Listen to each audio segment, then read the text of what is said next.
apa kabar? Tidak terasa ya pemirsa, sudah lama saya tidak membuat video dengan durasi panjang dikarenakan ada satu dan lain hal yang bikin saya menjadi sibuk sehingga saya tidak sempat untuk meluangkan waktu membuat video-video terbaru. Untuk video kali ini pemirsa, saya ingin berbagi cerita tentang perbandingan atau perbedaan selama saya tinggal di Nrekang, Sulawesi Selatan dengan saya tinggal di Papua ya. Jadi ini perbedaan-perbedaan yang saya ketahui ya, yang saya alami di sini. Pertama-tama saya ingin berbicara tentang pembangunan infrastruktur yang ada di sini ya pemirsa. Kalau untuk seputar pembangunan jembatan, gedung-gedung pemerintahan, bahkan pasokan listrik yang ada di sini itu tidak jauh berbeda dengan yang ada di tanah Papua. Bedanya mungkin hanya seputar kurangnya tempat hiburan ya bagi warga masyarakat sekitar. Ini saya berbicara khusus yang ada di Nrekang Kota, bukan di daerah Sulawesi Selatan lainnya ya. Contoh yang paling kecil itu di Nrekang sini tidak ada pantai ya. Jadi saya biasa itu kalau mau pingin sekali mandi di pantai, saya ingin sekali berendam badan saya di air laut, air masin. Itu kadang saya minta tolong suami saya untuk antarkan saya ke daerah yang ada di Sulawesi Selatan yang memiliki pantai seperti di Pinrang, seperti di Parepare, seperti itu pemirsa. Kalau di Papua pantainya banyak ya dan bagus-bagus, indah-indah. Cuma memang ada di beberapa daerah Papua lainnya juga yang tidak memiliki pantai ya. Contohnya seperti di Timika. Saya kan pernah sebelumnya tinggal di Timika, Papua. Sama seperti di Nrekang, di Timika, Papua juga tidak ada pantai. Bedanya kalau di Nrekang hanya ada sungai, sedangkan di Timika, Papua itu hanya ada kali ya. Jadi biasa kami kalau mau ingin rekreasi piknik gitu kita pergi mandi di kali. Sedangkan di Nrekang itu adanya sungai ya. Tapi sungai itu bukan untuk tempat rekreasi ya. Cuman kemarin yang situasi yang saya lihat waktu musim kemarau kemarin beberapa bulan yang lalu itu karena kekeringan dan sama sekali tidak ada air, maka warga masyarakat sebagian pergi mandi di sungai. Kalau untuk pelabuhan di Nrekang Kota tidak ada pelabuhan ya pemirsa.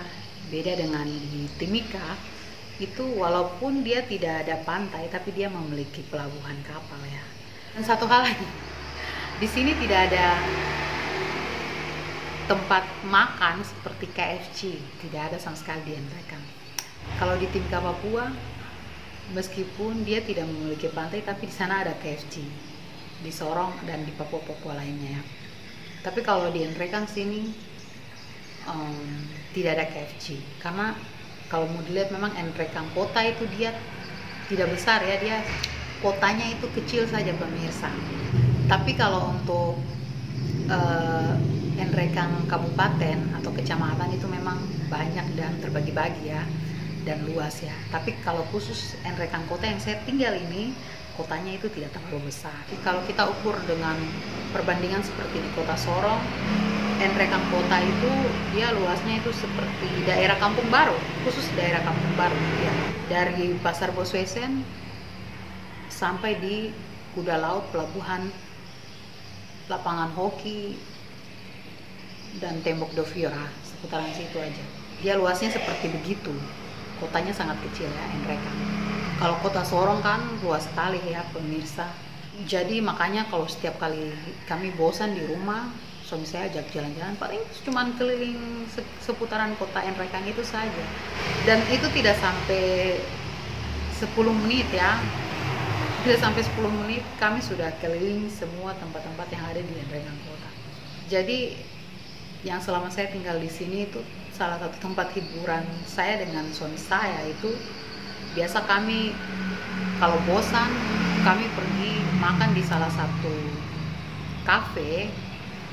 Kafe itu dia menyediakan karaoke gratis ya. Jadi sambil kita tunggu makanan yang kita pesan, kita bisa sambil karaoke. Dan juga di sini masyarakat mungkin agak sedikit merasa terhibur itu ketika event-event yang diselenggarakan oleh pemerintah daerah. Yang seperti sekarang ini sedang ada pasar malam ya di lapangan Batili. Itulah salah satu dari hiburan bagi warga di sini ya. Beda dengan di Papua itu banyak sekali tempat-tempat hiburan. Mau tempat hiburan yang model bagaimana semua ada di sana. Tapi kalau di sini terbatas ya pemirsa. Kalau bicara soal budaya dan adat istiadat yang ada di Enrekang dengan di Papua sebenarnya tidak jauh berbeda ya. Mulai dari bahasa, makanan khas, bahkan ciri khas daerah tersebut antara Enrekang dan Papua itu tidak jauh berbeda, sama. Hal yang paling saya sukai di Enrekang Sulawesi Selatan ini karena Enrekang memiliki pemandangan yang sangat indah ya, di keindahan alam yang sangat menakjubkan. Tidak beda jauh dengan di Papua. Papua juga banyak pemandangan alam yang menakjubkan ya. Dan itu khusus orang yang sudah pernah tinggal di Papua yang tahu keindahan alam Papua. Sama seperti di Enrekang. Pemirsa, kalau untuk makanan khas yang ada di sini di Enrekang Sulawesi Selatan itu ada beberapa yang sudah pernah saya lihat dan saya nikmati, saya rasakan sendiri ya. Pertama yang saya pernah lihat itu dan pernah saya makan juga ya, itu pertama makanan khas orang Enrekang sini, yaitu pertama itu nasu cemba. Nasu cemba itu dia seperti sup iga daging yang dimasak ya, berkuah ya. Yang kedua, makanan khas Enrekang yang saya sering temui itu dangke.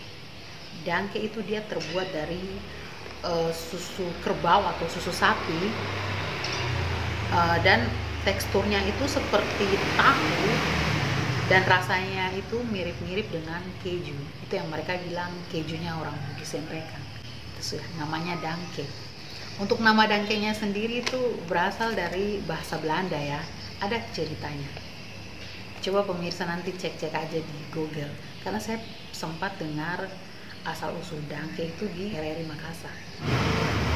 Yang ketiga, makanan khas Enrekang yang sering saya temui dan sudah pernah saya rasa yaitu depa tetekan. Depa tetekan itu dia sama seperti kue yang punya orang Toraja ya. Namanya itu kalau tidak salah itu depatori ya. Jadi depa tetekan dengan depatori itu sama bentuk dan rasa ya, cuma beda dari nama saja. Kalau depatori itu punyanya orang Toraja, sedangkan depa tetekan itu orang Enrekang punya. Dan rasanya itu seperti kalau pemirsa pernah makan kue cucur. Jadi kalau bisa dibilang depa tetekan ini adalah kue cucur versi lain. Depa tetekan ini terbuat dari tepung beras, gula merah, air, dan wijen. Beda dengan di Papua. Kalau di Papua pasti orang-orang sudah tahu lah. Di Papua itu dia pemakanan khas itu beda dengan ikan kuah kuning. Dia pemakanan khas ini tidak beda jauh dengan orang-orang Ambon dong. Beda dengan ikan kuah kuning. Tapi setahu saya kalau orang Ambon itu dia pakai ikan kuah, tapi kuahnya itu kadang itu bukan kuah kuning ya, tapi kuahnya itu agak sedikit merah-merah ya. Apa mungkin karena mereka pakai cabai merah besar. Tapi rasanya sama, gurih, asam, pedis begitu. Terus makanan khas Papua itu salah satu yang sering saya temui dan juga saya sering buat dan saya sering makan itu kue lontar. Jadi kue lontar itu berasal dari kota Palafakfa. Kadang kue ini menjadi ciri khas di saat kita sedang merayakan hari raya Natal atau tahun baru ya, bahkan hari raya Lebaran pun kue ini sering tersedia ya di hari-hari besar. Pemirsa, keunikan yang sering saya temui di sini adalah rata-rata warga di sini mereka memiliki rumah pribadi atau rumah tempat mereka tinggal, yaitu rumahnya itu dalam bentuk seperti rumah-rumah adat ya. Rata-rata rumah adat orang Bugis itu kan seperti rumah panggung ya, yang terbuat dari kayu. Dan ini kita akan sering temui di sekitar kota Enrekang, Sulawesi Selatan atau di daerah Sulawesi Selatan lainnya seperti di Pinrang, lebih banyak lagi Pare-Pare, bahkan di daerah Sidra pun rumah-rumah adat Bugis ini sangat banyak ya pemirsa, dan modelnya itu sangat bagus-bagus. Menurut saya itu adalah salah satu keunikan tersendiri yang ada di sini, dan itu saya sangat suka sekali pemirsa. Sama seperti di Papua. Di Papua juga memiliki rumah adat. Bedanya rumah adat Papua itu kita tidak bisa temui ya, tidak terlalu banyak ya, hanya ada di daerah-daerah tertentu saja yang kita bisa temui rumah adat khusus daerah Papua. Karena rata-rata warga masyarakat yang ada di Papua itu rumahnya itu sudah rumah-rumah modern ya, rumah-rumah permanen, rumah-rumah pada umumnya ya. Tapi itu yang saya bilang, berbeda dengan di Enrekang, Sulawesi Selatan atau di daerah Sulawesi Selatan lainnya, itu kita akan sering menemui rumah adat Bugis. Pemirsa, untuk makanan sehari-hari yang sering saya makan dan sering saya temui di Enrekang, Sulawesi Selatan, yaitu paling menonjol itu dia punya ikan bandeng dengan ikan layang biru. Kalau di sini sebut ikan bandeng itu apa? Bale bolu. Bale itu artinya ikan, bolu ya itu sudah ikan bandeng. Jadi bilang bale bolu. Dengan dong bilang bale lajang. Jadi ikan layang biru kalau di Papua itu sebutnya itu kan ikan momar, tapi kalau di sini sebutnya itu ikan lajang atau bale lajang. Dua ikan itu yang saya sering temui di hari biasa ya, bukan hari pasar, karena di sini hari pasarnya itu setiap hari Senin dan hari Kamis. Beda dengan di Papua. Kalau di Papua kan setiap hari kan hari pasar.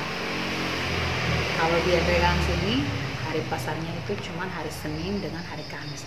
Nah, di hari pasar tersebut biasanya kita akan menemui berbagai jenis lauk pauk dan sayur mayur ya, karena lauk pauk dan sayur mayur tersebut berasal dari luar Enrekang atau daerah-daerah Sulawesi Selatan yang ada di luar Enrekang ya.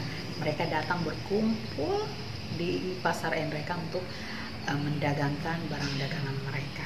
Makanya kalau hari Senin dan hari Kamis itu biasa pasarnya agak sedikit ramai dari hari biasanya, karena di sana akan kita temui berbagai macam sayur mayur, berbagai macam ikan ya, ikan laut, ikan tawar, banyak di sana. Kita tinggal pilih.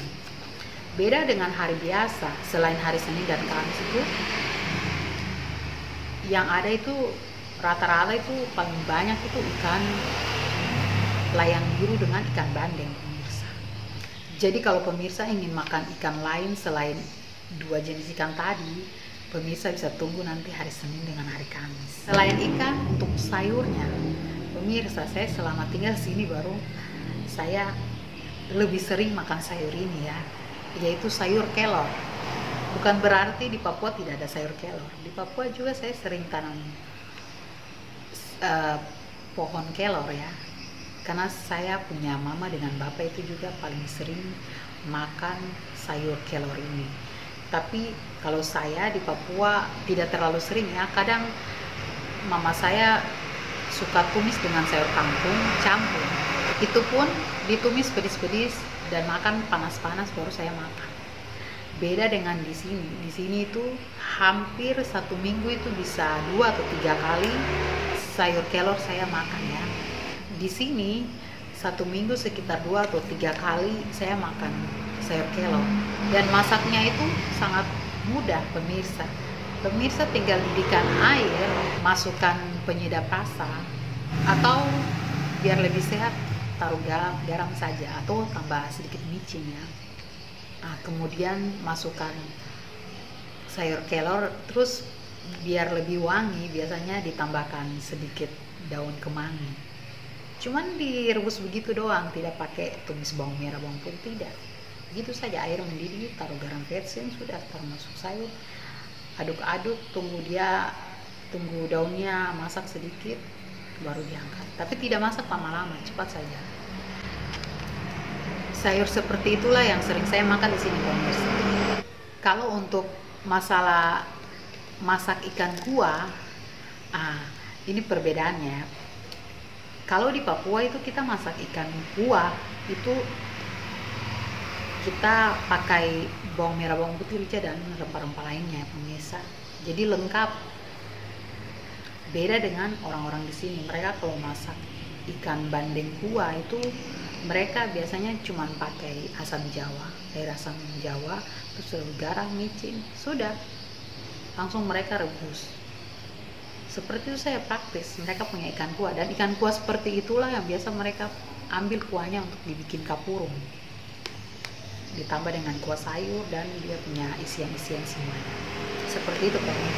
Makanya saya itu kalau masak ikan kuah kuning di sini pemirsa, itu tuh orang-orang di sini paling suka makan ikan kuah kuning karena rasanya itu beda ya pemirsa. Mereka bilang ikan kuahnya orang Papua itu lebih enak daripada ikan kuah yang orang sini. Karena apa? Bedanya karena itu, karena kalau saya masak ikan kuah kuning kan otomatis saya pakai berbagai macam rempah-rempah ya pemirsa. Tapi kalau di sana ya itu masaknya seperti tadi. Coba terakhirnya biasanya mereka sudah pakai asam jawa, garam, micin, air, sudah direbus. Nanti terakhir mereka iris-iris bawang merah, bawang putih, pakai minyak. Ini baru selesai, bawangnya sudah mau diangkat, mereka siram semua dengan minyak dengan bawang yang sudah digoreng tadi ke dalam ikan yang sudah direbus dengan asam jawa tadi. Begitu saja mereka punya cara masak. Makanya saya itu kalau masak ikan kuah kuning di sini keren. Orang makan paling banyak sampai ikan ada sisa habis. Ini pengalaman saya masak untuk orang kerja ya. Mereka paling suka saya masak ikan kuah kuning. Itulah kenapa dia ngomong, kenapa ini macing deh kalau masak ini ikan paling enak. Pak Cedaeng itu selalu bilang, oh iya jelas lah, karena orang Papua itu dong kalau masak itu dia pakai bumbu banyak, rempah-rempah. Jadi ya kalau bilang rasanya beda dengan yang ini ya dia karena begitu. Jadi itu adalah salah satu perbedaan ya dalam memasak ya. Pemirsa, kalau untuk kebersihan kota sama seperti di Papua, di Nrekang kota juga biasanya itu pemerintah daerah di sini sudah menyediakan tukang sapu jalanan ya. Jadi mereka punya tugas itu dari subuh-subuh mereka sudah sapu-sapu pinggir-pinggir jalan itu kasih bersih. Jadi kota ini selalu terlihat bersih. Cuman masalahnya itu kadang warga di sini ya, entah sama dengan di Papua atau tidak. Tapi yang saya lihat itu warga di sini kadang mereka suka buang sampah sembarangan ya pemirsa. Jadi sangat disayangkan sekali pemirsa, apalagi contoh kalau misalkan ada acara di lapangan Batiri, itu tuh pemerintah daerah sudah menyiapkan tempat-tempat pembuangan sampah ya. Tapi dasar orang di sini memang mereka tidak, entah malas atau memang sengaja bagaimana gitu, tidak peduli dengan kebersihan lingkungan. Kadang itu saya sampai begini, karena walaupun tempat sampahnya ada di sini, di sebelah sini, tapi mereka tidak mau buang sampahnya dimasukkan ke dalam karung atau tempat tong sampahnya di situ. Mereka jadi setiap kalau ada acara besar di lapangan Batu itu, coba pemirsa cek yang tinggal yang mereka cek itu banyak itu wadah-wadah plastik yang bekas mereka jajan itu di mana-mana, tidak dibuang di tempat pada tempatnya ya. Ini satu hal lagi yang sangat saya sayangkan ya pemirsa. Sungai Mata Alo yang ada di seputaran baku dekat dengan itu Jalan Ratu Langi itu. Nah, Bank BRI ke belakang itu. Di situ kan saya sering melihat itu warga-warga yang tinggal di seputaran Sungai Mata Alo itu, mereka sering buang sampah-sampah dapur ya sembarangan di sungai. Makanya kadang saya bilang ya kasihan sekali. Padahal mereka tidak pikir ke depannya itu, apalagi sampah-sampah yang mereka sudah ikat dengan plastik-plastik toh. Nah, itu pun kalau airnya air pasang ya. Ini kalau kekeringan macam kemarin itu kan kasihan, sampah-sampahnya nyangkut-nyangkut di sungai ya, karena airnya kekeringan kan. Itu baru kelihatan sekali, ya ampun, sampah itu dia nyangkut-nyangkut karena tidak bisa mengalir ya, ikut arus air. Bagaimana mau ikut arus air kalau air sungai saja kekeringan? Itu yang kadang saya sangat sayangkan ya. Harusnya sungai itu kita harus jaga ya. Takutnya kalau kita buang sampah sembarangan itu nanti kalau tiba-tiba suatu saat hujan deras, nah banjir, siapa lagi yang susah kalau bukan diri sendiri ya. Sebenarnya di Papua juga dulu waktu saya masih kecil itu juga memang terkenalnya kan kali kan. Nah, kalinya itu nanti dia tembus sampai ke laut ya. Jadi dulu juga di Papua itu sama, tempat saya tinggal di Sorong itu orang-orang sering buang sampah di kali juga ya pemirsa. Entah sampai sekarang masih atau tidak, karena saya sudah jarang ini ya. Tapi mungkin masih sampai sekarang, atau mungkin mereka sudah berhenti buang sampah di kali, saya juga tidak tahu ya pemirsa. Tapi yang di sini tuh kasihan sekali. Makanya saya sangat sayangkan ya. Padahal kan pemerintah sudah siapkan tempat-tempat sampah. Harusnya ya jangan buang di sungai lagi. Itu kan kalian punya tanah sendiri atau tempat sendiri. Jadi harusnya bisa lebih punya kesadaran diri ya. Seperti yang pemirsa ketahui, di Nrekang Kota sini agama yang paling banyak dianut itu 99% agama Islam. 1%-nya ya itu agama lain ya, Kristen, Katolik dan lain-lain. Kalau di Papua itu 70% Kristen Protestan, 15% Katolik, 14% agama Islam, dan 1% itu agama lainnya. Cuman satu hal yang saya bingung pemirsa. Kenapa sampai saya bilang saya bingung? Karena di Papua itu saya jarang menemui hal-hal semacam ini, seperti rata-rata itu ibu-ibu atau anak-anak perempuan itu mereka keluar rumah itu menggunakan mukena. Sedangkan setahu saya mukena itu hanya dipakai khusus untuk kita sholat ya, sholat 5 waktu. Di Papua saya jarang sekali lihat orang jalan keluar ke toko, ke pasar itu pakai mukena pemirsa. Tapi kalau di sini, kalau pemirsa datang tinggal di sini, pemirsa, apalagi ya pemirsa yang di Papua ya, itu pasti terheran-heran ya, karena di sini tuh rata-rata itu orang jalan itu pakai mukena, khusus perempuan ya, ibu-ibu atau anak-anak gadis ya. Ke toko, ke pasar, itu yang tadi saya bilang. Bahkan olahraga untuk jalan pagi di lapangan pun pakai mukena. Itu yang makanya itu salah satu pemandangan yang mungkin bagi saya itu ganjil ya. Karena di Papua itu jarang sekali kita lihat orang keluar rumah itu pakai mukena. Karena setahu saya mukena itu dipakai untuk sholat 5 waktu saja kan di rumah itu. Atau mungkin pergi ke masjid untuk sholat ya. Tapi di sini tidak begitu pemirsa.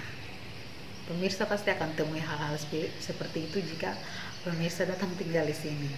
Itu yang kadang membuat saya unik sekali ya, unik sekali. Untuk mata pencaharian orang-orang di sini itu rata-rata mereka memiliki mata pencaharian sebagai petani, sebagai pegawai negeri, sebagai pedagang, sebagai pengusaha. Rata-rata mereka punya mata pencaharian seperti itu, pemirsa. Kalau di Papua kan nomor satu itu pegawai negeri sipil ya, terus karyawan swasta, pedagang juga ya, pedagang di pasar, mama-mama yang jual di pasar itu, dan lain sebagainya. Pokoknya ada lebih banyak ini daripada di mereka. Lebih variasi, mereka punya mata pencaharian. Karena kan kalau di Papua itu kota-kota besar ya, beda dengan di mereka yang saya tinggal ini kota kecil saja. Pemirsa, untuk interaksi sosial dan solidaritas sosial yang ada di sini sebenarnya tidak beda jauh dengan yang ada di Papua ya. Contohnya itu seperti tetangga dengan tetangga saling menyapa satu sama lain. Misalkan ada tetangga kita di sebelah rumah yang akan mengadakan pesta nikah ya. Nah, biasanya di situ mulai kelihatan solidaritasnya ya pemirsa, di mana para tetangga semua kumpul, mereka gotong royong saling membantu. Misalkan bantu mendirikan tenda, bantu masak-masak. Nah, itu memang dia punya kebersamaan itu, solidaritasnya itu tuh memang sangat kuat ya. Mirip-mirip dengan itu orang dari Toraja. Biasa kan kalau ada dong punya satu suku Toraja, ada yang mau acara nikah atau apa kan biasa mereka datang rame-rame bantu masak. Pokoknya begitu sudah, seperti itu sudah. Sama seperti di Papua juga begitu pemirsa. Jadi tidak ada perbedaan ya kalau untuk masalah interaksi sosial dengan solidaritas itu tidak jauh berbeda ya. Terakhir itu tentang keamanan. Kalau khusus untuk daerah Enrekang Kota pemirsa, untuk masalah keamanan di Enrekang Kota ini jangan ragukan lagi. Enrekang ini sangat aman. Jauh berbeda dengan yang ada di Papua. Kalau di Papua itu kan tong tidak bisa jalan-jalan malam, apalagi tong perempuan ini. Karena apa? Yang kita takut itu orang jahat, orang mabuk, terus paling kita takutkan itu pencuri. Di Papua kan sana banyak pencuri. Bahkan sendal pun kita cuma taruh di depan rumah, apalagi sendal bagus ini. Itu tetap tak salah mata hilang. Yang punya datang ambil kata. Tapi kalau di sini pemirsa, di Enrekang sini, kotanya itu sangat aman pemirsa. Kenapa saya bilang begitu? Karena di sini tidak ada orang mabuk, tidak ada orang pencuri. Sini yang saya dengar dari orang-orang yang tinggal sini bilang, misalkan ada yang ketahuan mabuk terus bikin kacau, itu orang itu nanti tidak lama lagi dia diusir, suruh keluar dari kampung. Jangan bikin kampung ini jadi kota yang tidak aman begitu pemirsa. Di sini tidak ada yang jual bir atau minuman-minuman yang beralkohol yang memabukkan, tidak ada di sini. Beda dengan di Papua itu kan ada di mana-mana, kita mau beli bebas. Bahkan mau minum sampai kacau juga, sampai tidur di aspal juga banyak kita sering temui. Tapi kalau di sini tidak ada sama sekali pemirsa. Kalau untuk pencuri, pemirsa tahu di sini tuh ketong, kalau saya pernah punya suami ini, dia parkir motor baru lupa ambil kunci motor dari motor. Jadi kunci motor tertinggal di motor situ dari malam sampai besok pagi. Motor aman-aman saja. Bahkan tetangga-tetangga saya yang di sini, bahkan ibu-ibu yang di sini kalau belanja di pasar, mereka cuma parkir motor, posisi kunci ada di motor, mereka pergi masuk belanja, habis belanja balik, motor masih ada pemirsa. Siapa di sini yang mau curi? Pasti pemirsa bertanya-tanya kenapa sampai bisa begitu ya. Di sini kan kota Enrekang ini terkenal dengan orang yang fanatik agama ya pemirsa. Jadi misalkan kalau ada keluarga yang mungkin tiba-tiba mencuri atau mabuk-mabukan, itu mereka malu sekali pemirsa. Mereka sangat malu.